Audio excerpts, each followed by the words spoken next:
आज हम लोग डिस्कस करेंगे animations.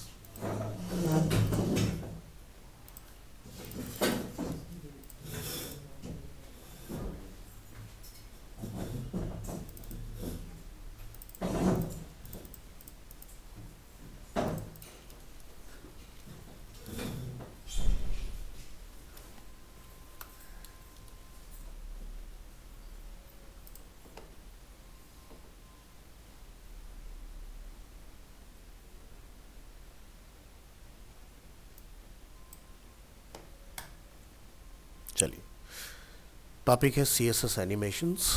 So C S S allows animation of H T M L element without using JavaScript. So with the help of C S S आप animation create कर सकते हैं। और इसमें प्रॉपर्टीज़ आपको क्या क्या मिलेंगी। फर्स्ट प्रॉपर्टी होती है की फ्रेम। ठीक है, तो की फ्रेम जैसे कि आप लोग एनिमेट किसी का हुआ है अभी तक नहीं हो चुका है ना, तो वहाँ पर भी की फ्रेम होते हैं अपने। ठीक है, एनिमेशन का नेम क्या रखेंगे आप, वो चॉइस आपकी होगी। ड्यूरेशन ये आप डिसाइड करेंगे। डिले की कितनी देर के बाद एग्जीक्यूट होगा। इटरेशन काउंट की कितनी बार चलेगा। Direction up down left right कहाँ से स्टार्ट होगा। टाइमिंग फंक्शन आप डाल सकते हैं इसके अंदर। फिल मोड आप अप्लाई कर सकते हैं। और इन सब की शॉर्ट हैंड प्रॉपर्टी आती है ओनली एनिमेशन। ठीक है, सो बात करते हैं ब्राउज़र सपोर्ट कि क्या ब्राउज़र इसको अलाउ करते हैं या नहीं। सो ब्राउज़र सपोर्ट फॉर एनिमेशन यानी कि आप यहाँ देख सकते हैं कि क्रोम में 43 वर्जन तक वैलिड है, एज में वर्जन 10, फायरफॉक्स में वर्जन 16, सफारी में 9 एंड ओपेरा में 30। तो यानी कि अभी हम लोग अगर देखें तो क्रोम 120 प्लस वर्जन पे पहुँच चुका है, तो यानी कि सभी के अंदर सक्सेसफुली वर्क कर रहा है। So what are CSS animations? An animation lets an element gradually change from one style to another, और ये भी हो सकता है one position to another position, like left to right या right to left, कुछ भी हो सकता है। So you can change as many CSS property you want, as many times as you want. To use CSS animation, you must first specify some keyframes for the animation.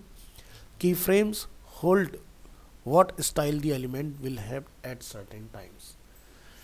तो मान लीजिए कि आपके पास कोई एलिमेंट है और उस एलिमेंट को आपने एनिमेट करना है, तो आपको प्रॉपर्टी यूज़ करना होता है @की फ्रेम्स। ये की फ्रेम्स के अंदर ही आपका एनिमेशन परफॉर्म होगा। So when you specify CSS style inside key frames rule, the animation will gradually change from the current style to the new style at certain time. To get an animation to work, you just bind the animation to an element. So the following example binds the example animation to the div element. The animation will last for 4 seconds and it will gradually change the background color of the div element from red to yellow. So चलिए यहाँ पर हम लोग देखेंगे कि हमारे पास एक element available है div। अब इस div का एक विड्थ और हाइट है जिसका बैकग्राउंड कलर रेड है। यहाँ पर ये प्रॉपर्टी देखें, यहाँ पर एनिमेशन का नेम क्या है, एग्जाम्पल। आप कुछ भी रख सकते हैं लेकिन विदाउट कोट रखना है, कोई इन्वर्टेड कोट वगैरह में स्टोर नहीं कराना है। तो आप कोई नेम रखें, कुछ भी रखना चाहें वो डिफाइन कर लें। जैसे डेमो रखना चाहते हैं डेमो भी लिख सकते हैं। तो टोटल हमने जो एग्जीक्यूशन टाइम इसका एनिमेशन का वो कितना रखा है, 4 seconds. S stand for seconds. So यहाँ पर हमने डिफाइन किया की फ्रेम। अब इस डिव के एनिमेशन की हमें बाइंडिंग करनी, तो इसका नेम क्या है, एग्जाम्पल। तो आप यहाँ लिखेंगे की फ्रेम्स स्पेस एग्जाम्पल। यहाँ पर हमने डिफाइन किया है कलर। बाय डिफॉल्ट कलर है हमारा रेड, तो हमने लिखा फ्रॉम रेड टू येलो। तो स्टार्ट होगा रेड से और एंड किस पर होगा, 4 सेकंड में येलो कलर के ऊपर। तो चलिए चेक करके देखते हैं यहाँ पर। तो देखो ग्रेजुअली ये येलो होगा और वापस से रेड हो जाएगा। Next, the animation duration property defines how long an animation should take to complete. If the animation duration property is not specified, no animation will occur. So because the default value is 0 seconds, 0 S stand for 0 seconds. तो by default 0 होता है, तो आपको ये ध्यान रखना है कि मेंशन करना होगा, अदरवाइज आपका एनिमेशन वर्क नहीं करेगा। In the example above, we have specified when the style will change by using the keywords from and to, which represents 0% from start and 100% to complete. So it is also possible to use %.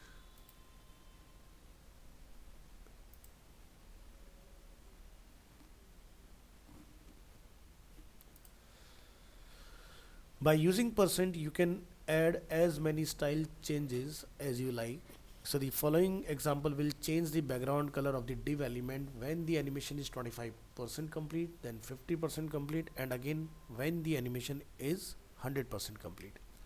Means कि आप from और to को percentage में भी break down कर सकते हैं. तो चलिए इस बार हम लोग क्या देखते हैं कि बिगिनिंग जब होगा हमारा तो 0% पर होगा कलर रेड, 25% पर होगा येलो, 50% पर होगा ब्लू, 75% पर होगा ग्रीन और 100 पर वापस क्या होगा रेड.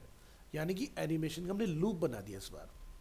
ठीक है, तो क्या होगा कि अब की बार आपको जर्क नहीं दिखाई देगा. जैसे झटके से पहले रेड हो गया था ना एकदम, तो देखो स्मूथली रेड पर आके वापस से स्टॉप हो गया आपका. So the following example will change both the background and the position, जो हम नेक्स्ट वाला देखने वाले हैं, of the div element when the animation is 25% complete, 50% complete, and again when the animation is 100% complete. So जब भी हमारी position की बात आती है, अगर आपको ऑब्जेक्ट को मूव करना है तो आपको एक यहाँ पर प्रॉपर्टी ऐड करनी होती है विच इज़ पोजीशन. पोजीशन के अंदर हम लोगों ने अलग अलग प्रॉपर्टीज ऑलरेडी देख चुके हैं. स्टैटिक होता है, रिलेटिव होता है, एब्सोल्यूट होता है, फिक्स्ड होता है और स्टिकी होता है. सो यहाँ पर हम लोग क्या यूज़ करेंगे, रिलेटिव. अब ये डिव एलिमेंट कहाँ पर है, बॉडी के अंदर, तो ये बॉडी के रिलेटिव वर्क करेगा. तो हमने यहाँ पर मेंशन किया इस बार कि भाई जो आपका एग्जांपल एनिमेशन है वो 0% पर रेड होगा कलर उसका, जो कि डिफ़ॉल्ट है हमारा रेड कलर, और लेफ्ट और टॉप में क्या होगा 0 पोजीशन पर होगा एक्स वाई एक्सिस पर. 25% जब हमारा होगा टाइम, तब हमने यहाँ पर मेंशन किया कलर चेंज होगा येलो में, लेफ्ट से 200 का डिस्टेंस ये कंप्लीट करेगा और टॉप से अपनी ही पोजीशन पर यानी कि 0 पर रहेगा. देन 50 की जब पोजीशन होगी तो वहाँ पर क्या होगा, लेफ्ट से 200 एंड टॉप से 200. देन 75 पर हमने बोला लेफ्ट में 0 हो जाए, टॉप से 200 रहेगा, और 100 पर हमने लूप को वापस से अपना सेम कर दिया है. तो चलिए ट्राई करके देखिए. स्टॉप. ठीक है, तो यानी कि स्टार्ट और एंड आपका सेम होगा, तो आपको एनिमेशन में जर्क फील नहीं होगा. बात करते हैं एनिमेशन में delay. So the animation delay property specifies a delay for the start or of an animation. So the following example has a 2-second delay before starting the animation. So यहाँ पर हमने mention किया animation में delay property, 2 second का wait कीजिए, then उसके बाद animation start हो जाएगा. Next, set how many times of N animation should run. तो जिसको हम बोलते हैं लूप, कि भाई कितनी बार चलाना चाहते हैं, तो इसको हम बोलते हैं animation iteration count property. Specifies the number of times an animation should run. So यहाँ पर हमने मेंशन किया 3 टाइम, तो यानी कि आपका एनिमेशन 3 टाइम प्ले होगा. ये first time complete, second time, and this is third time and over. So ये होता है इटरेशन काउंट. अगर आप चाहते हैं कि ये हमेशा चलता रहे तो आप एक इन्फिनिट प्रॉपर्टी यहाँ पर ट्राई कर सकते हैं. इन्फिनिट लिखने से क्या होगा, अनंत समय के लिए चलता रहेगा. लूप में डाल दिया आपने इसको, तो जब तक कोई विजिटर पेज पर रहेगा एनिमेशन ओवर नहीं होगा. ठीक है, क्योंकि टाइम के केस में हमें नहीं पता, अगर विजिटर को 10 मिनट रुक गया तो आपका एनिमेशन बंद हो जाएगा. तो इसलिए इन्फिनिट प्रॉपर्टी डालिए, जितनी देर विजिटर वहाँ पर है आपका एनिमेशन चलता रहेगा. बात करते हैं run animation in reverse direction of alternate cycle. तो ऊपर हमने एक प्रॉपर्टी देखी थी animation direction. So animation direction property whether an animation should be played forward, backward और in alternate cycle. So the animation direction property can have the following values. First is normal, जो कि default है, यानी कि the animation is played as normal forward, यानी कि अगर left था पोजिशन हमने सेट किया तो राइट में गया, फिर बॉटम में आया, फिर लेफ्ट गया, फिर टॉप आ गया. बट अगर आप चाहते हैं रिवर्स स्टाइल हो तो आप रिवर्स भी यहाँ से ट्राई कर सकते हैं. So the animation is played in reverse direction. Alternate, the animation is played forward first then backward, यानी कि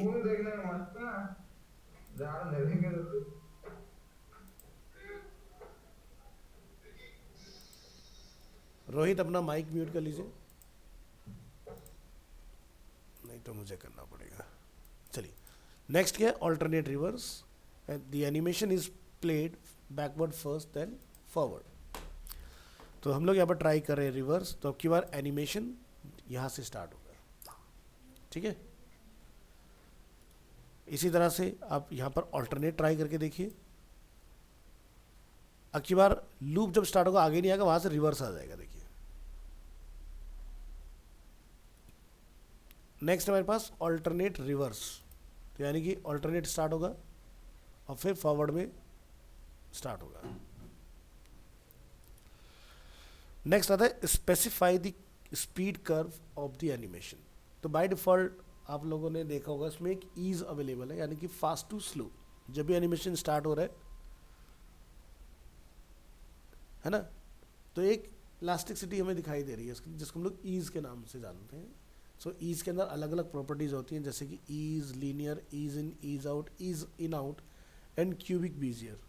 सो यहाँ पर हम लोग देखते हैं the animation timing function property specifies the speed curve of the animation. The animation timing function property can have the following values. By default रहता है अपना ईज, जो कि आप यहाँ देख सकते हैं मेंशन है, specify animation effect with a slow start then fast then end slowly. Linear, इसमें आपको स्टार्ट से लेकर एंड तक सेम ही इफेक्ट मिलेगा। Specifies animation effect with the same speed from start to and.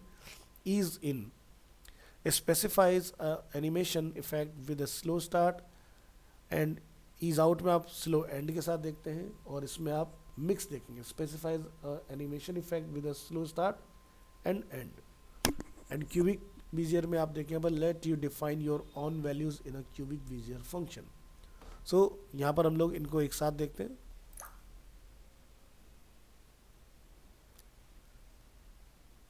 सो ये एक साथ हमने क्यों डिफाइन किया, ताकि आपको सभी प्रॉपर्टीज का मीनिंग पता चले अलग अलग कि कौन सी प्रॉपर्टी का क्या काम है। देखो एंड सबका एक ही टाइम पर हो रहा है, स्टार्ट सब एक साथ हो रहे हैं, लेकिन स्टार्ट और एंड के बीच में आपको इफेक्ट देखने के लिए मिलता है। लीनियर शुरू से लेके एंड तक एक जैसा ही चल रहा है।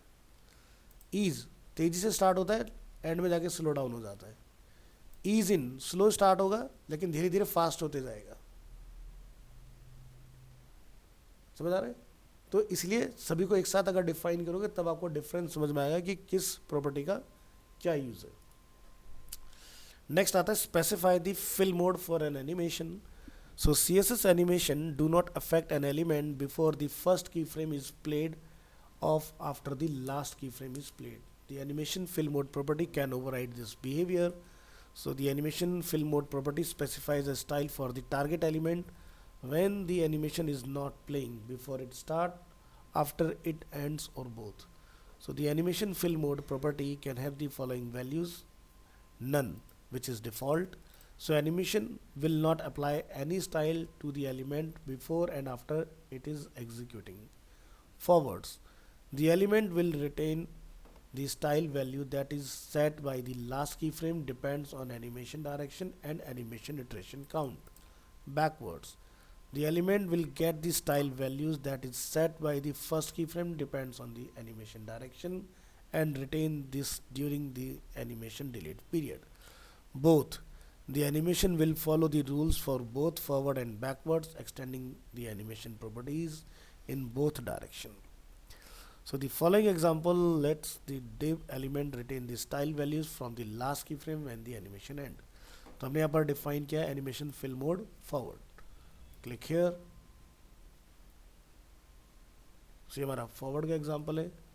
इस वाले में हमने यूज किया बैकवर्ड।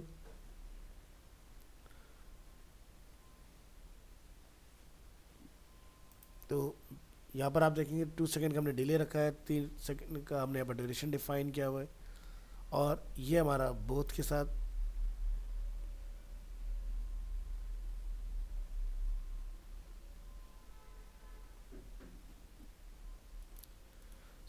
लास्ट की फ्रेम पर बेसिकली आपको उसका रिजल्ट देखने के लिए मिलता है। अब जितनी भी एनिमेशन के आपके प्रॉपर्टीज़ हैं उन सभी को हम लोग शॉर्ट हैंड में यहाँ पर वन गो में डिक्लेयर कर सकते हैं, जैसे कि एनिमेशन का नेम, यहाँ से आप ड्यूरेशन, यहाँ से स्टाइल यानी कि इफेक्ट कौन सा रखना है, यहाँ से आप डिफाइन करेंगे डिले, यहाँ पर हम लोग डिफाइन करेंगे उसका इटरेशन काउंट, और यहाँ से आप डायरेक्शन। तो वन गो में आप सारी चीज़ें शॉर्ट हैंड में डिफाइन कर सकते हैं, ना कि आप अलग अलग डिफाइन करें। इस तरह से कोड शॉर्टर होगा और काम सारे वही होंगे। 2 सेकंड के बाद में आपका एनिमेशन स्टार्ट होगा, और ये जब एंड होगा तो वहाँ से आपका फिर ऑल्टरनेट यानी कि रिवर्स हो जाएगा, फिर फॉरवर्ड स्टार्ट होगा। तो इस तरह से ये आपके एनिमेशन के सारे प्रॉपर्टीज़ अवेलेबल है। अब ज़रूरी नहीं कि सिर्फ डिव एलिमेंट को ही मूव कराया जा सकता है, आप इमेज को भी मूव करा सकते हैं। सिर्फ मूव नहीं करा सकते, आपको अगर कहीं पर रोटेशन अप्लाई करना है, आप ट्रांसफॉर्म पढ़ चुके हैं, रोटेशन की प्रॉपर्टी अप्लाई कीजिए, रोटेशन भी साथ में वर्क करता है इसके अंदर। तो ट्रांसफॉर्मेशन के अंदर जो भी आपने पढ़ा है सब कुछ पॉसिबल है। नेक्स्ट आपके पास after animation multiple column layout, इसको हम लोग डिस्कस करेंगे।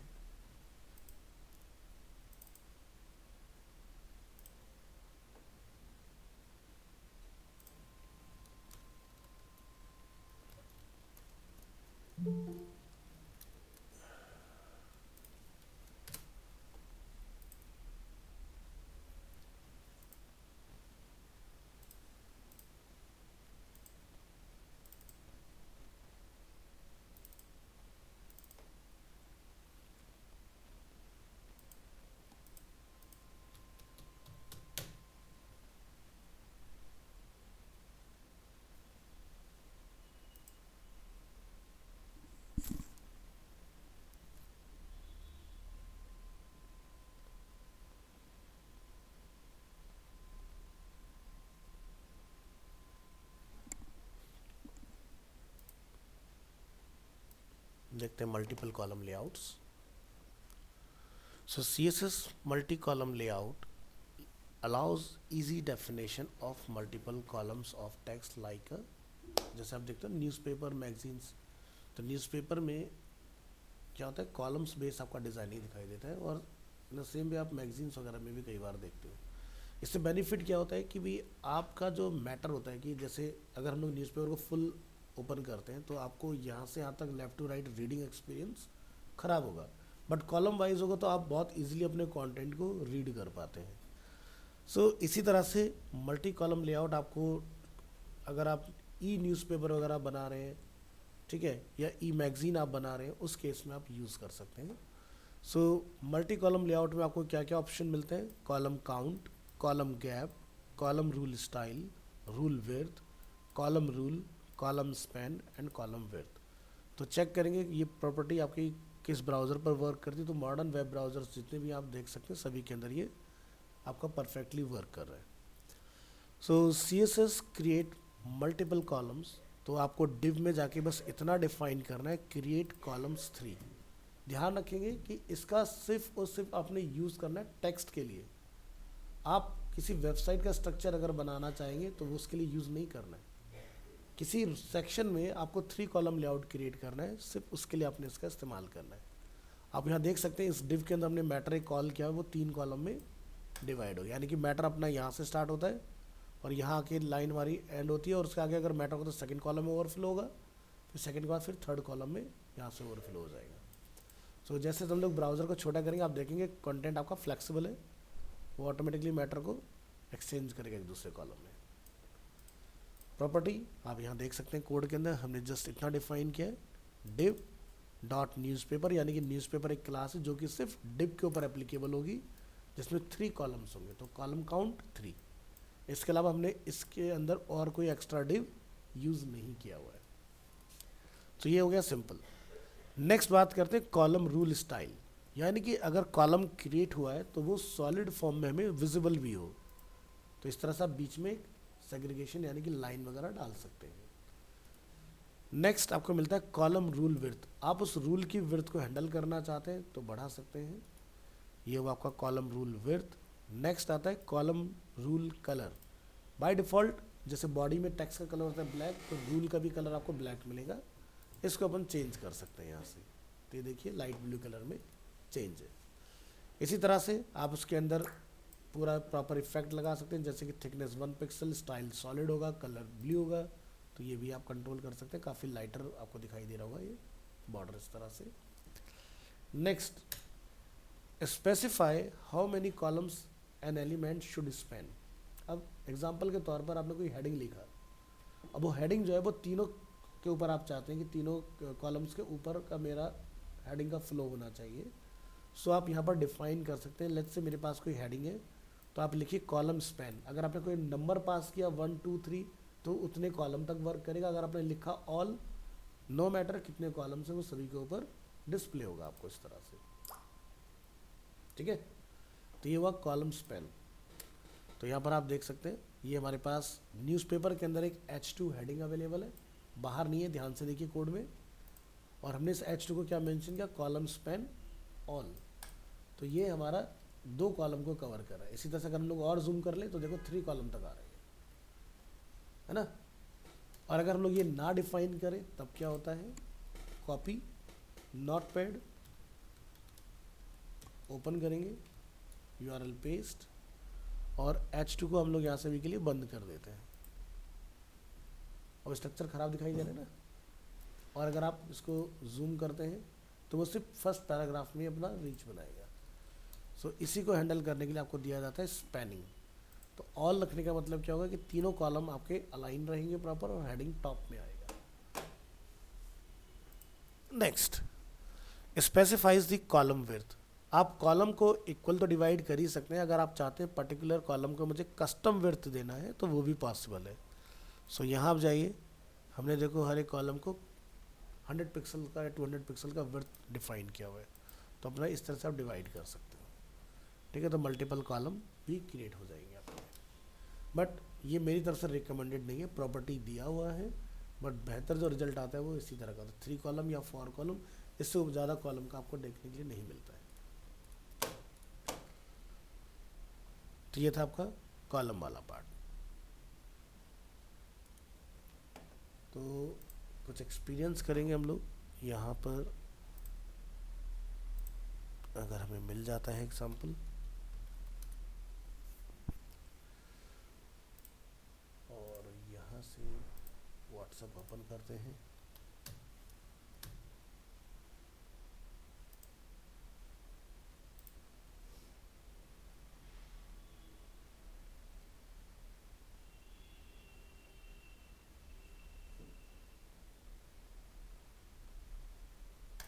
जब तक ये डाउनलोड होता है तब तक हम लोग नेक्स्ट प्रॉपर्टी देखते हैं। नेक्स्ट प्रॉपर्टी हमारे पास यूज़र इंटरफेस।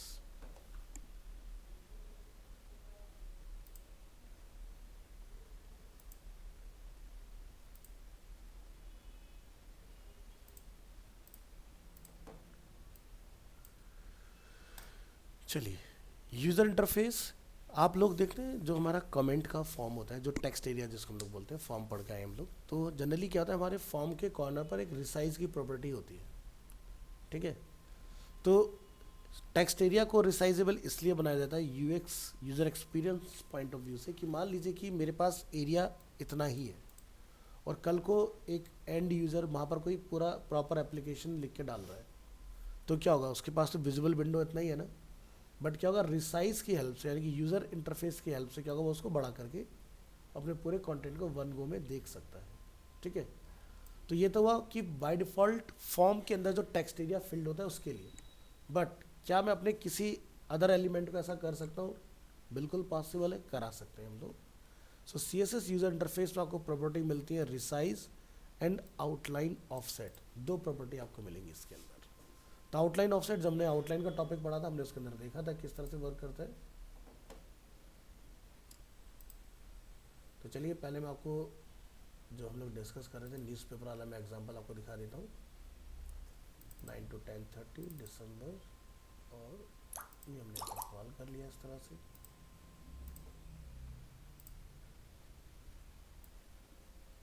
चलिए, ये एक न्यूज़पेपर हम लोग यहाँ देख रहे हैं, ठीक है। तो स्पैनिंग का मतलब समझ आ रहा है, यानी कि ये न्यूज़ अगर 4 कॉलम को कवर कर रही है इसके अंदर, तो उसके ऊपर का टॉपिक आप देख रहे हो जो हमने अभी देखा था, CSS कॉलम लेआउट। तो जनरली जो न्यूज़पेपर्स होते हैं उसके अंदर आपको इसी तरह से काम करना होगा। और यहाँ पर आपका ये स्पैनिंग का कमाल है। तो ये टोटल 8 कॉलम में हमारा एक पेज बन के रेडी हो रहा है, 1 2 3 4 5 6 7 8, ठीक है। ये एक पूरा का पूरा स्केलेबल है, यानी कि आप मैटर को कितना भी जूम करें, सब वेक्टर फॉर्म में रखा हुआ है, ठीक है। तो इसको डिज़ाइन करने के लिए किसी इनडिज़ाइन वगैरह की ज़रूरत नहीं है, ये पूरा का पूरा हम लोग HTML CSS से कोड करके बना सकते हैं इसीलिए।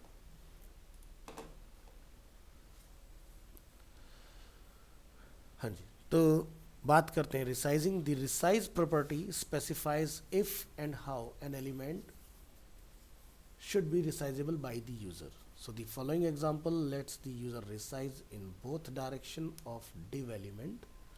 So यहाँ पर हम लोग बात करते हैं जैसे कि div resize में हमने मेंशन किया है हॉरिजॉन्टल एंड ओवरफ्लो ऑटो।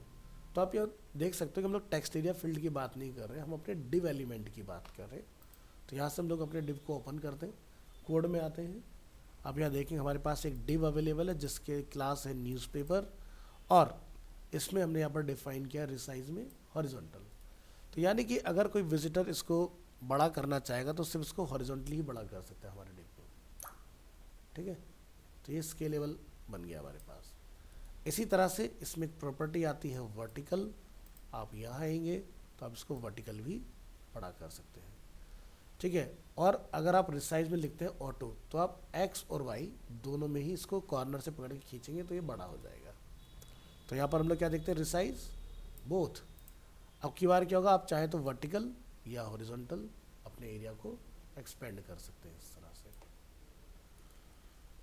और क्या होता है रिसाइज में नन, यानी कि हम नहीं चाहते कि जैसे ये हमारे पास एक टेक्स्ट एरिया फील्ड अवेलेबल है, हम नहीं चाहते कि ये बड़ा हो। तो देखो इसके अंदर रिसाइज हमारा बंद है, इसमें हमारा रिसाइज डिफ़ॉल्ट मोड पर है। तो यहाँ पर हमने टेक्स्ट एरिया फील्ड का यूज़ किया, आप देख सकते हैं text area and text area. एक टेक्स्ट एरिया जिसके ऊपर आईडी टेस्ट अवेलेबल है, हमने उसको मेंशन किया text area element with ID test, उसका रिसाइजिंग नहीं होगा। तो क्या लिख दिया हमने नन, तो वो स्केलेबल नहीं है। बाय डिफ़ॉल्ट आपका रिसाइजेबल एक्टिव होता है। नेक्स्ट है इसमें outline offset. Outline offset property add space between an outline and the edge और border of an element. Note करेंगे यहाँ पर outline differs from border. Unlike border, the outline is drawn inside the element border and may overlap other content. Also, the outline is not a part of element dimension. The element total width and height is not affected by the width of the outline. तो common सा example ऐसा समझिए कि let's say मेरे पास एक div available है और उस डिव की विड्थ और हाइट है 200 बाय 100। अगर आप आउटलाइन अप्लाई करते हैं तो आउटलाइन की जो भी थिकनेस होगी वो विड्थ में टोटल नहीं होगी, बट अगर आप बॉर्डर यूज़ करेंगे तो विड्थ में टोटल होता है। तो यहाँ पर आप देखें हमारे पास दो एग्जांपल्स हैं, एग्जांपल 1 एंड एग्जांपल 2। यहाँ पर आप देखेंगे जैसे बॉर्डर है 1 पिक्सल, आउटलाइन है 4 पिक्सल और ऑफसेट किया हमने 15 पिक्सल। तो 15 पिक्सल ऑफसेट करने का मतलब क्या है कि जो हमारी बॉर्डर है उससे 15 पिक्सल के डिस्टेंस पर आपका जो आउटलाइन होगा वो डिस्प्ले होगा। इसी तरह से दूसरे एग्जाम्पल हमने 5 पिक्सल का डिस्टेंस मेंटेन किया हुआ है। तो आप यहाँ देख सकते हैं जो ब्लैक कलर से आप देख रहे हैं दिस इज़ अ बॉर्डर, और जो आप रेड और ब्लू कलर से देख रहे हैं this is a outline. Border और आउटलाइन दोनों सेम प्रॉपर्टी कंटेन कर सकते हैं, यानी कि बॉर्डर में जितने भी स्टाइल होते हैं solid, double, dotted, dash, groove, ridge, inside, outside, वही सारे स्टाइल आप आउटलाइन पर को भी ऑफर कर सकते हो। बस आउटलाइन को आप नेगेटिव ऑफसेट भी कर सकते हो, पॉजिटिव ऑफसेट भी कर सकते हो। यानी कि किसी कंटेनर के आउटलाइन को अंदर लाना है तो नेगेटिव वैल्यू लगाइए, और अगर दूर लेके जाना है तो पॉजिटिव वैल्यू लगाइए। तो रिक्वायरमेंट कभी ऐसा अगर आए कि मेरे को डबल बॉर्डर इफेक्ट कुछ क्रिएट करना है, उस केस में आप इसको आउटलाइन को ट्राई करिएगा। तो ये थी आपकी प्रॉपर्टी यूज़र इंटरफेस, जिसमें दो चीज़ें आती हैं, resize and outline offset. Outline हम पहले पढ़ चुके हैं। एक नज़र डालेंगे सिलेबस में कि भाई हमारा कोई टॉपिक छूटा तो नहीं है जो आपके एग्ज़ाम में आने वाला है। Animation, 2D background, box model, selector, CSS, styling हमारा डिस्कस हो चुका है, इंट्रोडक्शन हमारा हो चुका है। तो ये पार्ट हमारा कंप्लीट है बढ़िया से, और HTML के अंदर का भी जितना भी हमारा पार्ट है वो सारा कंप्लीट है। तो HTML CSS का जो एग्ज़ाम में आपके क्वेश्चंस कंडक्ट होंगे वो आपके पास विद थ्योरेटिकल विद एग्जाम्पल सारा कंटेंट आपके पास अवेलेबल है गूगल ड्राइव पर, ठीक है। आज का डेटा हम लोग आपको वहाँ शेयर कर देंगे, गो थ्रू कीजिएगा, ठीक है। नेक्स्ट जो आपका पार्ट है वो है वेब मार्केटिंग, यानी कि जिसमें आपका बेसिकली जो SEO का पार्ट होता है, गूगल एड्स का पार्ट होता है, वो अलग पार्ट आपको सीखने और समझने के लिए मिलेगा इसके अंदर। तो पहली चीज़ कि SEO एंड गूगल एड्स जो होता है टोटल थ्योरेटिकल पार्ट होता है, आपको प्रैक्टिकल इम्प्लीमेंटेशन करने के लिए नहीं मिलेगा और ना ही आपसे करवाया जाएगा उसके अंदर। इवन जो आप वेब का भी एग्ज़ाम देंगे तो वहाँ पर क्या होगा, आपको जो चीज़ें पढ़ाई गई हैं थ्योरेटिकली आपको वो एक्सप्लेन करनी है, आपको कुछ उसमें बना के नहीं दिखाना कि आपको कुछ कोड करके वहाँ पर दिखाना होगा उनको, ऐसा कोई पार्ट आएगा नहीं उसके अंदर। ठीक है, तो जो फाइल्स के अंदर थ्योरेटिकल पार्ट है इस पर ध्यान ज़्यादा दीजिएगा। ठीक है, और उससे रिलेटेड कुछ एग्जांपल्स बेसिक कि अगर किसी कोड को एक्सप्लेन करना तो क्या कोड जाएगा। सो आज हम लोग इसमें स्टार्ट करेंगे अपना, और वेब पेज वैसे आपके में है नहीं लेकिन मैं आपको बना के ज़रूर दिखाऊंगा। तो पहले हम लोग अपना एग्ज़ाम वाला पार्ट कंप्लीट कर लेते हैं, फिर जो हमारे पास बचे हुए डेज होंगे तो उसके अंदर मैं आपको प्रॉपर एक वेब पेज भी कोड करके दिखा दूंगा कैसे आप बना सकते हो। फोटोशॉप से कोई भी एक टेम्पलेट पिक करेंगे। तो चलिए एक नज़र डालेंगे हम लोग।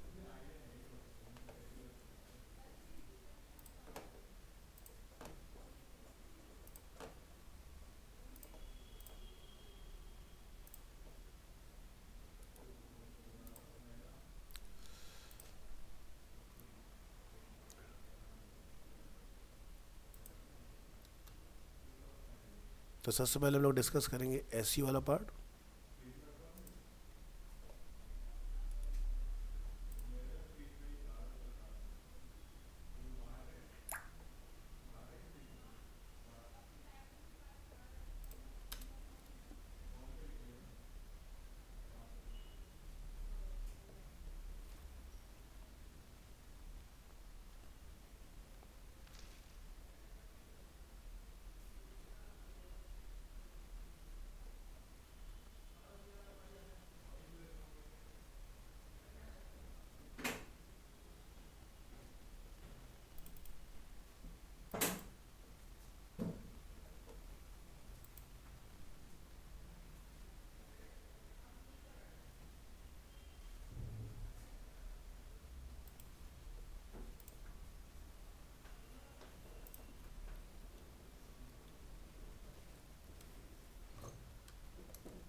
चलिए,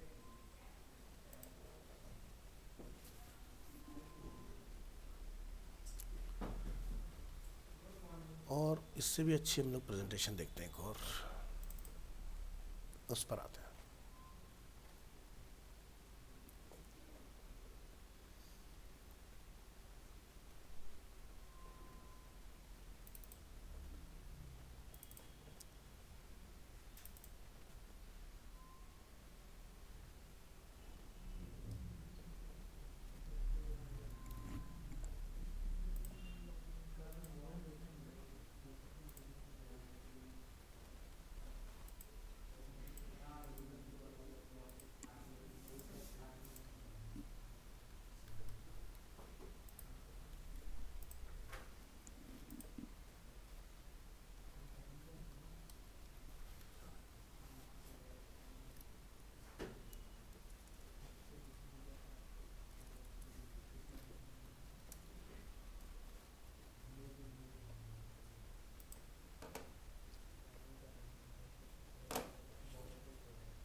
तो चलिए पहले मार्केटिंग का फंडामेंटल समझते हैं।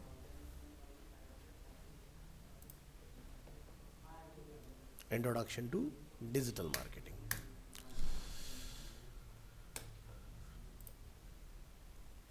सो डिजिटल मार्केटिंग, जिसको आज की डेट में आप लोग जानते हैं, इसको कभी एक टाइम पर हम लोग इंटरनेट मार्केटिंग के नाम से जानते थे। ठीक है,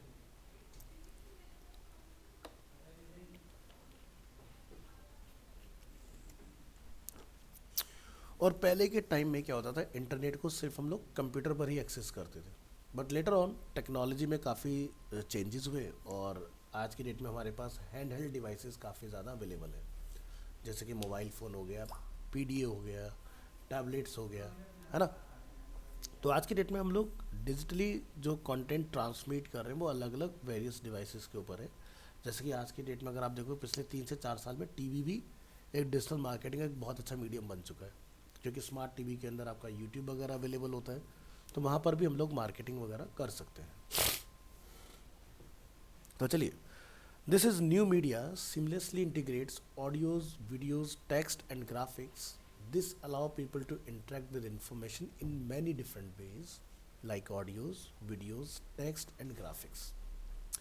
So इन सभी तरह के जो एड्स होते हैं आप डे टू डे लाइफ में अलग अलग प्लेटफॉर्म्स के ऊपर आप एक्सपीरियंस करते हैं। जैसे कि ऑडियोज़ की अगर बात की जाए तो जैसे कि आप लोग लिसनिंग एक्सपीरियंस में स्पॉटिफाई, जियो सावन, ठीक है, गामा गाना, विंक म्यूज़िक, इस तरह के सो मैनी एप्लीकेशन है जहाँ पर अगर आप उनका पेड मेंबरशिप नहीं खरीद रहे हैं तो आपको 1 से 2 ट्रैक के बाद में एक एडवर्टीजमेंट ऑडियो फॉर्म में सुनाई देता है ना।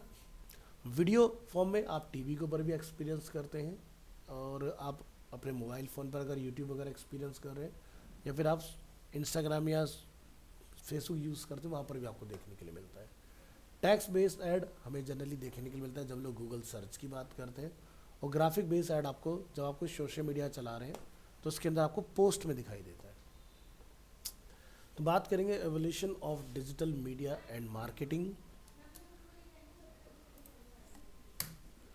So internet brought a big change in the advertisement industry. Through digital media, sorry, videos, graphics, audios, and text can digitally transmitted over the internet. It was in the 1990s that the term digital marketing was coined. The first banner ad appeared in 1993.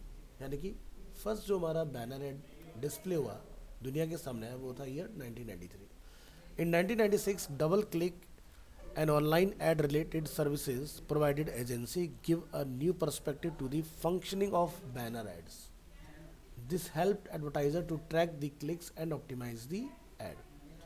सो क्या होता है कि traditional marketing, जैसे कि मान लीजिए कि आप एक बिजनेस ऑनर हैं और आपने किसी चौक चौराहे पर अपना कोई ऐड लगाया, जैसे साउथ दिल्ली का काफ़ी बिजी रोड रहता है अपना ये मेन रोड। अब मुझे इस पर कैसे पता चलेगा हेड काउंट की कितने लोगों ने देखा या कितने लोगों ने नहीं देखा, but in terms of digital marketing इस चीज़ को हम लोग बहुत इजीली चेक कर सकते हैं इंप्रेशन के फॉर्म में, व्यूज़ के फॉर्म में, लाइक के फॉर्म में, ठीक है, हमें पता लग जाता है। तो यानी कि यहाँ से एक क्लैरिटी हमें निकल के आती है कि भाई हम यहाँ पर अगर कोई कंटेंट किसी को डिस्प्ले कर रहे हैं तो कितने लोग वहाँ पर इंगेज हो रहे हैं। इसी वजह से डिजिटल मार्केटिंग का जो यूज़ है वो धीरे धीरे बढ़ता चला गया। Mid 90s so the emerge of popup ads, यानी कि अगर आप कोई कंटेंट एक्सपीरियंस कर रहे हैं तो उसके ऊपर एक पॉपअप एड, यानी कि स्क्रीन पर पॉप होता था एडवर्टीजमेंट, जिसके अंदर आप कोई भी डिफरेंट टाइप ऑफ एड देखा करते थे। The online advertising industry was 1 billion by 1999। By this time the number of website increase, but again not in India, out of India. India में जो सबसे ज़्यादा बूम आया वो 2008 के बाद आया। उससे पहले इंडिया में वेबसाइट्स बहुत ज़्यादा नहीं हुआ करती थी। In 1998 Google was found and quickly become a popular search engine. In 2000 AdWords was introduced with the CPM मॉडल। CPM मॉडल मतलब कॉस्ट पर मिलियन, ठीक है। सो 1998 में गूगल ने बेसिकली ये कॉन्सेप्ट बनाया और ईयर 2000 में इसको पब्लिकली लाइव कर दिया, गूगल एड्स। तो आज की डेट में अगर देखा जाए अक्टूबर 2000 में इन्होंने इंट्रोड्यूस किया, तो 24 साल पूरे हो चुके हैं इनको, तो 25th ईयर आपका एक तरह से चल रहा है।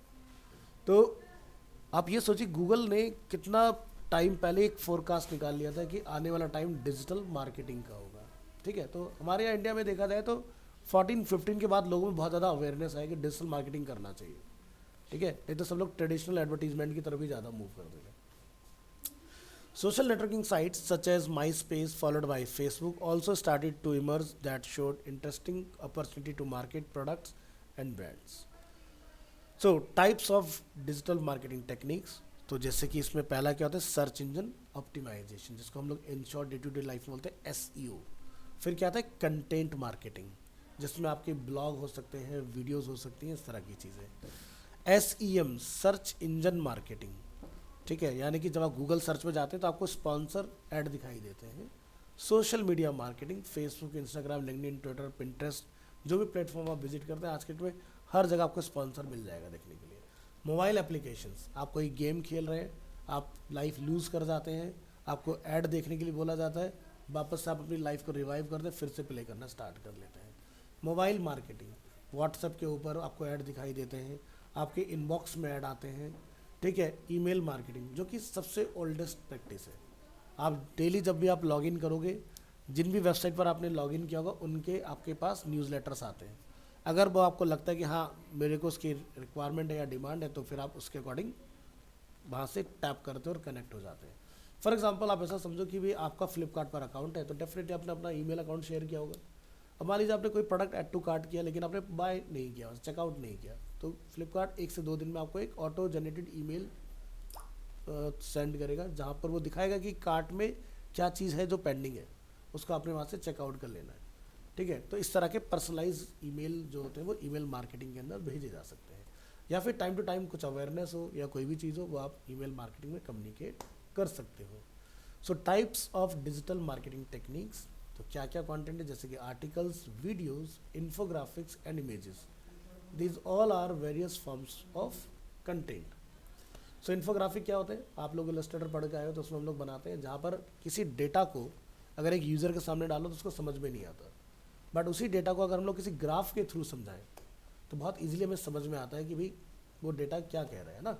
तो आज की डेट में इन्फोग्राफिक्स की मार्केट में सबसे ज़्यादा डिमांड है। बड़े बड़े डेटा को आप विजुअल्स के थ्रू बहुत इजीली दिखा सकते हो, क्योंकि टेक्स्ट पढ़ने में ना तो एंड यूज़र इंटरेस्टेड होता है और ना ही किसी को समझ में आता है, क्योंकि टेक्स्ट अगर पढ़ोगे तो बहुत ज़्यादा टाइम लगेगा। So digital media includes tools such as internet, smartphone and social media. Internet brought a big change in the advertisement industry, as the audio, video, graphic and text could be digitally transmitted over the internet. Digital marketing refers to the promotion of products, brands or services using electronic media. SEO is the process of getting indexed by search engines and aiming for a position in the search engine results page, which is called SERPs, by using a combination of keywords. Content marketing refers to creating and sharing valuable content. So this is a summary of this PPT. बात करते हैं basics of SEO। So search engine work कैसे करता है, पहले इसको समझिए। तो search engines enables user to find information on the world wide web, जिसे full form of WWW। Search engines keep a track of latest information published on the internet and prepare an index of the same. This helps the search engine in quickly displaying the results for a search query. अब क्या होता है आज की date में, अगर आप Google में कुछ भी सर्च करते हैं, तो अगर हम लोग बात करते हैं 2004-05 की, तो तब से तब तक काफ़ी बड़ा टाइम हो चुका है। आज की डेट में आप गूगल ओपन करिए और यहाँ पर आप कोई कीवर्ड डालिए, लेट्स से हम अरीना एनिमेशन ही लिख लेते हैं।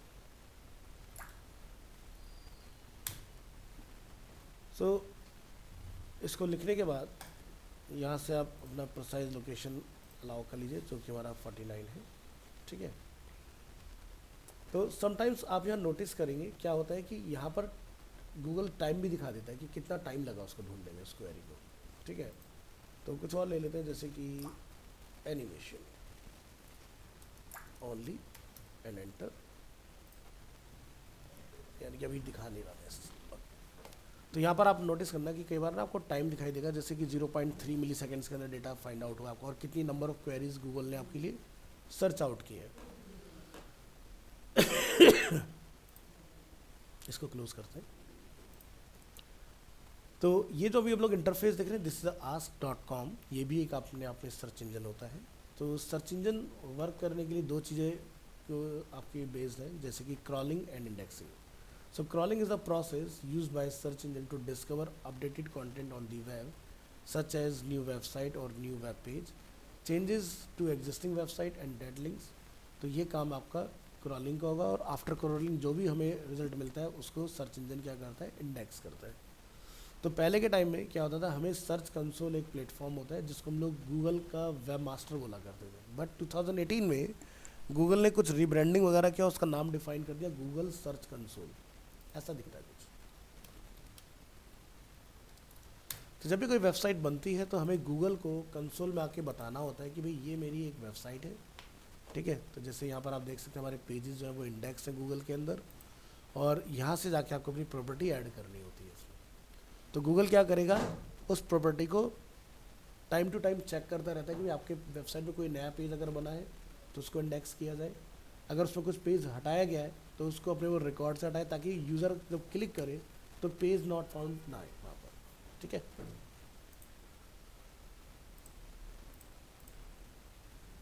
So how search engine works में लोग देखिए, Google usage it's on crawler जिसको हम लोग बोलते हैं गूगल बॉट, ठीक है। तो जैसे माइक्रोसॉफ्ट का आता है बिंग, तो बिंग के अंदर होता है बिंग बॉट।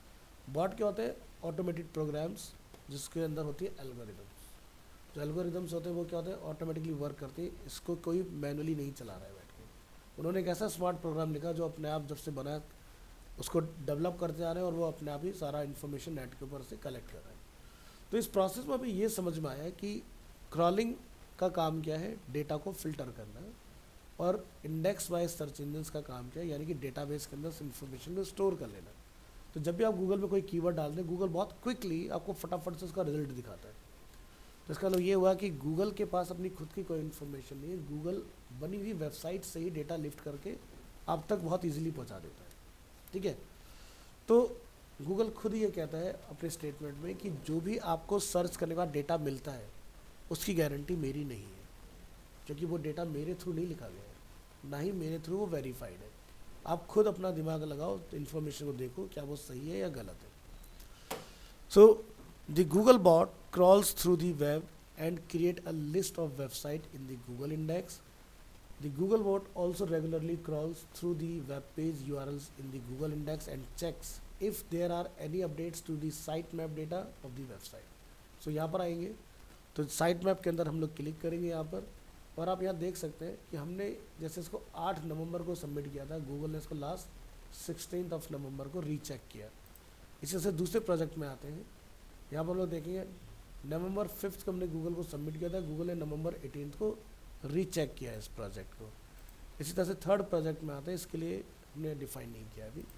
तो क्या होता है, Google time to time check करता रहता है। अगर उसको लगता है पेज में कुछ चेंजेस हुए हैं आपके, तो वो अगेन अपना एल्गोरिदम लॉन्च करेगा, बॉट जिसको हम लोग बोलते हैं। वो बॉट इन्फॉर्मेशन कलेक्ट करके ला के यहाँ पर डिस्प्ले करा देता है। All the links and sublinks related to a particular site are added to the Google index. Changed link are updated and dead link are removed. So types of search query की बात करें अगर Google में हम लोग जाके काम करते हैं, तो पहला होता है transactional query, informational query, navigational query, search for exact phrases, range search, definition search and site search. आप अपनी डे टू डे लाइफ में different types of query Google के सर्च में जाकर रन करते हैं। तो ट्रांजैक्शनल क्वेरी क्या होता है या इस अलग अलग क्वेरी क्या होता है, इसके ऊपर हम लोग बात करेंगे। तो पहले देखते हैं importance of SEO. Search engine optimization is defined as the process of improving the visibility of a website और a web resource for search engines. This is called organic और अनपेड ऑप्टिमाइजेशन और algorithm search results as they are based on search algorithm. So अभी जो हम लोग यहाँ पर देख रहे हैं, ये हम लोग बिंग के अंदर देख रहे हैं। और इसी तरह से अगर हम लोग कंप्यूटर एजुकेशन कीवर्ड यहाँ पर जाके एंटर करते हैं, तो स्टार्टिंग में अगर किसी ने कोई ऐड चलाएगा तो आपको दिखाई देगा, अदरवाइज आप यहाँ पर डिफरेंट इस कीवर्ड के ऊपर कुछ देखेंगे डेटा। तो देखिए यहाँ पर कंप्यूटर एजुकेशन आपका टर्म मैच हुआ, ठीक है। तो जो आपका टर्म मैच होता है वो आपको थोड़ा सा बोल्ड होकर दिखाई देगा बाकी कंटेंट के कंपैरिजन में। अगर इसके ऊपर कोई पेड ऐड होता है तो ये डार्क ब्लैक बोल्ड में आता है इस तरह से, जैसे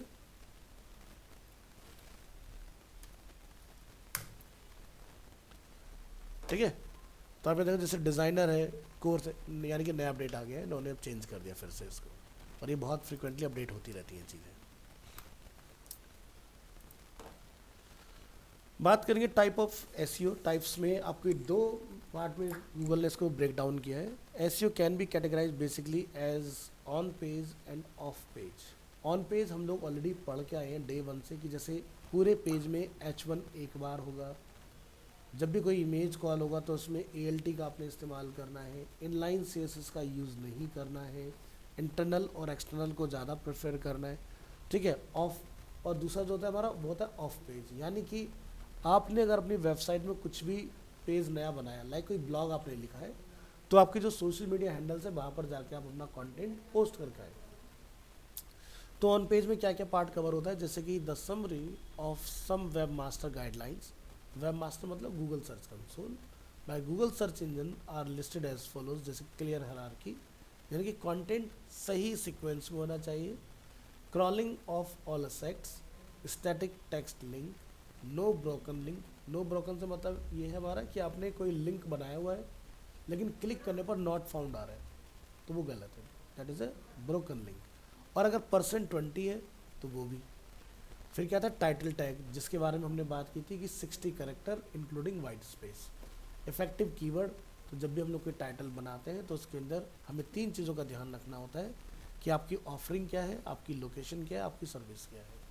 फिर क्या होता है, साइट मैप। साइट मैप वो पार्ट होता है जो हमें गूगल को बताना होता है, और इस साइट मैप के अंदर से गूगल को क्या मिलता है वो मैं आपको दिखा देता हूँ। तो यहाँ पर जितने भी आपके नंबर ऑफ पेज होते हैं वो आपको इसके अंदर डिस्प्ले हो जाते हैं।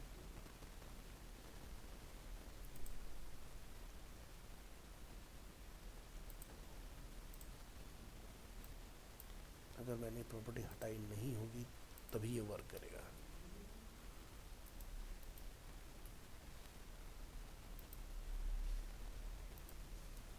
ये देखिए, तो यहाँ पर हमारे पास जितने भी नंबर ऑफ पेजेस हैं, जैसे कि about, contact, courses, blog, course, pricing, ये सारे पेजेस हमारे इसके अंदर अवेलेबल हैं। तो इसी को बेसिकली गूगल चेक करता है और अपने पास लिस्ट करता है। अब जैसे एग्जांपल के तौर पर आप यहाँ जाके लिखते हैं अरीना मल्टीमीडिया, एंटर करेंगे तो इसके अंदर आपको कुछ पेजेस दिखाई दे रहे हैं, ठीक है। तो जिसको भी आप क्लिक करेंगे वो डेडिकेटेड एक पेज ओपन होगा, जैसे direct courses, direct short term courses, Hyderabad location के लिए, ठीक है, यहाँ से लोकेट अ सेंटर, इस तरह से। तो आपके पास अलग अलग ऑप्शन आते रहते हैं। तो साइट अगर वेल स्ट्रक्चर्ड होगी तभी यहाँ पर ऑर्गेनिकली, देखो कोई स्पॉन्सर नहीं है लेकिन हमें यहाँ पर अपने पेजेस डिस्प्ले हो रहे हैं। या जैसे मैं यहाँ जाके लिख देता हूँ एग्जाम्पल के लिए ली वास्तु, तो आप मेरी वेबसाइट से देख सकते हैं कॉन्टैक्ट, प्राइसिंग, ब्लॉग, यहाँ से सर्विसेज, इस तरह से हमारे पेजेस विजिबल हो रहे हैं इसके अंदर।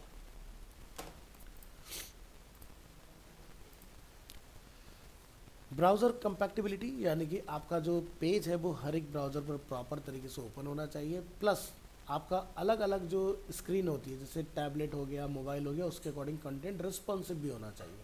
तो रिस्पॉन्सिव भी हमने अपने काम में बात की, जैसे कि @मीडिया क्वेरी वगैरह लगाना होता है हमें, वो चीज़।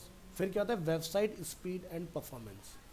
तो इसके लिए गूगल ने अपना एक डेडिकेटेड टूल बनाया हुआ है, पेज स्पीड इनसाइट्स। जब आप यहाँ आते हैं और जिस भी वेबसाइट का यूआरएल आप यहाँ पास करेंगे, जैसे कि लाइक फ्लिपकार्ट फॉर एग्जांपल,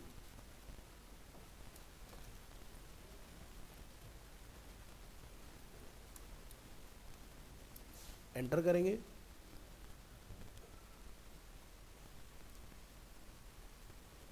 तो यहाँ पर आप देखेंगे जैसे कि यहाँ पर फेल मेंशन है, यहाँ पर पास्ट मेंशन है। तो मोबाइल में फ्लिपकार्ट की वेबसाइट फेल हो जाती है, उसका जो टाइम ड्यूरेशन वो आता है 3 सेकेंड्स। डेस्कटॉप में फ्लिपकार्ट की वेबसाइट रिस्पॉन्स करती है 1.5 सेकेंड्स में। सो गूगल ये कहता है कि भाई अगर आप कोई वेबसाइट बना रहे हैं तो मैक्सिमम 2.5 सेकेंड्स में वो पेज एक्सेसिबल होना चाहिए। अगर आपकी वेबसाइट को 2.5 सेकेंड से ज़्यादा का टाइम लगता है इंटरेक्टिव होने में, तो आपकी वेबसाइट इंटरनेट की रेस से बाहर है, ठीक है। तो 2.5 सेकेंड में वेबसाइट इंटरेक्टिव हो जानी चाहिए। अब फ्लिपकार्ट की वेबसाइट देखो, मैं इनकॉग्निटो में चलाता हूँ, कितना फास्ट है कि जैसे आप यहाँ लिखते हैं और आप यहाँ से कंट्रोल एंटर करते हैं, इमीडिएट वेबसाइट खुल जाती है, ठीक है। अगर कोई वेबसाइट को ज़्यादा टाइम लग रहा है कोई फ़ायदा नहीं है, या तो फिर आप इतने पॉपुलर हो जाओ कि बंदे को सिर्फ इन्फॉर्मेशन आपसे ही मिले और कोई दूसरा आपका कॉम्पिटिटर ना हो, तो आपको कोई टेंशन नहीं है। लेकिन अगर आपको दिख रहा है कि मेरे ही जोन में कोई और दूसरा कॉम्पिटिटर है जो मुझसे फास्ट एंड यूज़र तक पहुंच सकता है, तो फिर वो आपके लिए एक थ्रेट है, तो आपको अपनी वेबसाइट को करेक्ट करना चाहिए। तो आपने देखा होगा कि जितनी हमारी CSS की जर्नी रही है, हमने हर प्रॉपर्टी को सीखने के बाद शॉर्ट हैंड प्रॉपर्टी सीखा। जैसे आज की क्लास में शॉर्ट हैंड था एनिमेशन के अंदर, कि आप 10 चीज़ें अलग अलग लाइन में लिख रहे हैं लेकिन उसको 1 लाइन में भी हम लोग फिनिश कर सकते हैं। तो उसका बेनिफिट क्या होगा, कोड लाइट वेट होगा और आपकी साइट फास्ट रिस्पॉन्स करेगी। आगे बढ़ेंगे। Off-page SEO. Off-page SEO includes activities outside the website. Major off-page optimization techniques are as follows, जैसे कि link building, social bookmarking, stumble upon, this is again platform, Twitter, social media platform, Reddit again one of the platform, Pinterest आप लोग जानते हैं, Delicious, Facebook, ये इस तरह के अपने अलग अलग प्लेटफॉर्म से जहाँ पर जाके हम लोग लिंक अपने पोस्ट करते हैं. अब जैसे एग्जांपल के तौर पर मैं अगेन यहाँ पर जाके लिखता हूँ ली वास्तु, एंटर करेंगे. सो सबसे पहले क्या आता है, देखो यहाँ पर वेबसाइट आ गया, यहाँ पर मैप के साथ आ रहा है, यानी कि इसका लोकल एसईओ भी हो रखा है, तभी बेसिकली आपका ये हमें दिखाई दे रहा है. इसके बाद आप यहाँ देखेंगे इंस्टाग्राम, यूट्यूब, फेसबुक, लिंक्डइन, सब दिखाई दे रहा है. यानी कि हर एक प्लेटफॉर्म के ऊपर लिंक बिल्डिंग हो रखी है इस वेबसाइट की. यानी कि इनकी अपनी खुद की साइट भी अवेलेबल है, प्लस इनका कंटेंट डिफरेंट डिफरेंट चैनल्स पर भी अवेलेबल है, ताकि यूज़र कहीं पर भी देखेगा तो वो वेबसाइट पर ही लैंड होगा आगे. तो ये बहुत ज़रूरी होता है किसी भी वेबसाइट के लिए. खाली वेबसाइट बनाना ज़रूरी नहीं, आपके लिंक अलग अलग सोर्सेज पर होने भी ज़रूरी है. Summary, search engines enable user to find information on the world wide web. Web search engines collect and maintain real-time data using a specific algorithm. Crawling is the process used by a search engine to discover updated content on the web, such as new websites or web pages. Webmaster and developers, after submitting the website, check the status of crawling and indexing. Users generally interact with search engines to get answers for query. So query हमने जैसे कि देखा बहुत सारे different types के query होते हैं, तो एक नज़र डाल लेते हैं. जैसे transactional query, information query, navigation query. तो रेंज वाला भी जो पार्ट होता है, जैसे आप लोग देखते हो ना कि एग्जांपल के लिए आपने लिखा मोबाइल अंडर 10,000, है ना, तो क्या होगा, आपके पास यहाँ पर कुछ खुल जाएगा, जैसे स्पॉन्सर ऐड आ गया, ठीक है. आपने लिखा पर 15,000, अब आपको कुछ अलग ऐड दिखाई देंगे, शॉपिंग ऐड चल रहे हैं सारे के सारे इसके अंदर, ये दिखाई दे रहा है स्पॉन्सर. तो अलग अलग तरीके से गूगल के अंदर सर्च कमिट की जाती है, उसके बेसिस पर आपको रिजल्ट्स डिस्प्ले होते हैं. अब बात करते हैं एसईओ में strategy. So the SEO consultant या executive must follow various strategies to ensure that a website is optimized for search engine so that they are indexed and rank well in the search engine. So first, analyze the website for which SEO is planned and also analyze competitor website. मान लो कि आपने अपना एक website बनाया है जो कि e commerce है, और आप ये देखिए कि आपका डायरेक्ट कॉम्पिटिटर कौन है, उसके साथ कंपेयर कीजिए कि आपकी वेबसाइट में क्या प्लस है क्या माइनस है, प्रोस कॉन्स बहुत सारे आप देखिए, एनालाइज कीजिए, और उसके बाद फिर अपनी वेबसाइट को लोगों के सामने लॉन्च कीजिए. जैसे गूगल ने याहू के फेलियर से सीखा और 1998 में खुद को लॉन्च किया, ठीक है. उसके बाद फिर उसने अपना एक एडवर्टीजमेंट का मैकेनिज्म लॉन्च किया, और उसके बाद गूगल ने फिर पीछे मुड़ के नहीं देखा. लोग जो सोचते थे करने का, उससे पहले की उसकी फ्यूचर प्लानिंग होती थी. यानी कि गूगल ने ऐसा नहीं कि फेलियर नहीं फेस किया है, उसके बहुत सारे ऐसे सेगमेंट हुए जो फेल हो गए. जैसे कि गूगल का एक प्लेटफॉर्म होता था सोशल मीडिया में, ऑर्कुट, जिसको फेसबुक ने रिप्लेस कर दिया, क्योंकि ऑर्कुट के अंदर जो कमियां थी वो फेसबुक ने स्टडी की, और उसने अपना फेसबुक प्लेटफॉर्म बनाया कि भाई इसके अंदर ये चीज़ें यूज़र नहीं कर पा रहे, तो ये चीज़ें उसके अंदर होनी चाहिए. तो इस वजह से फेसबुक ने ऑर्कुट को 2 साल में बंद करवा दिया. बंद क्या करा दिया, मतलब कि गूगल को खुद फील हो गया कि भाई मैं फेल हो गया इस चीज़ के अंदर, तो गूगल ने अपनी एनर्जी दूसरी चीज़ पर लगा दी. उसने बना दिया एंड्रॉयड, है ना, एक नया ओएस लेके आ गया वो, कि भाई तुम खाली फेसबुक चलाओगे, मैं सबकी जेब में ही पहुंच जाऊंगा. तो ये होती है प्लानिंग, ना कि सेम सेगमेंट में लड़ते रहो बैठ के, उससे कुछ बड़ा सोचो, आउट ऑफ द बॉक्स. तो वही सेम चीज़ है कि जब हम लोग एक वेबसाइट बना रहे हैं, तो आपको ये ज़रूर चेक करें ना कि आप एक ऐसी भीड़ में ना उतर जाए जहाँ पर सब लोग ऑलरेडी बैठे हुए. कुछ डिफरेंट होना बहुत ज़रूरी है. और आपकी वेबसाइट में ऐसा क्या है कि विजिटर आपके पास आए, तो देखो सीधी सी बात है, अगर कोई ई कॉमर्स वेबसाइट आप बना रहे हो, तो पहली चीज़ है क्रेडिबिलिटी, ट्रस्ट. जब तक वो बिल्ड नहीं करोगे तब तक आपकी साइट नहीं चलेगी. चाहे आप आईफोन 50,000 का लाके वहाँ पर आप 30,000 का बेच रहे हो, बंदे को भरोसा है, हो सकता है कि बोला कि रिफर्बिश है, कॉपी है, तो कोई क्यों खरीदेगा आपसे. तो पहली चीज़ ट्रस्ट बिल्ड करना बहुत ज़रूरी है, यानी कि अवेयरनेस आपकी होनी बहुत ज़रूरी है. उसके बाद बेटर प्राइसिंग ऑफरिंग, उसके बाद आफ्टर सेल सर्विस आपकी क्या ऑफरिंग्स है, किस तरह से आप डील करते हो, अगर किसी प्रोडक्ट के साथ कुछ फॉल्ट निकल आता है तो उसको आप कैसे हैंडल करोगे। जैसे आज की डेट में आप देखते हो फ्लिपकार्ट क्या कहता है कि भाई अगर कोई सामान खराब निकलता है आई एम नॉट रिस्पॉन्सिबल, आप सीधे जाओ सर्विस सेंटर, ब्रांड के पास जाओ, वो करेगा डील आपके साथ। जबकि पहले के टाइम में ऐसा नहीं होता था। फ्लिपकार्ट कहता था सामान में कोई भी प्रॉब्लम है आप मुझे दे दो 7 डेज़ के अंदर।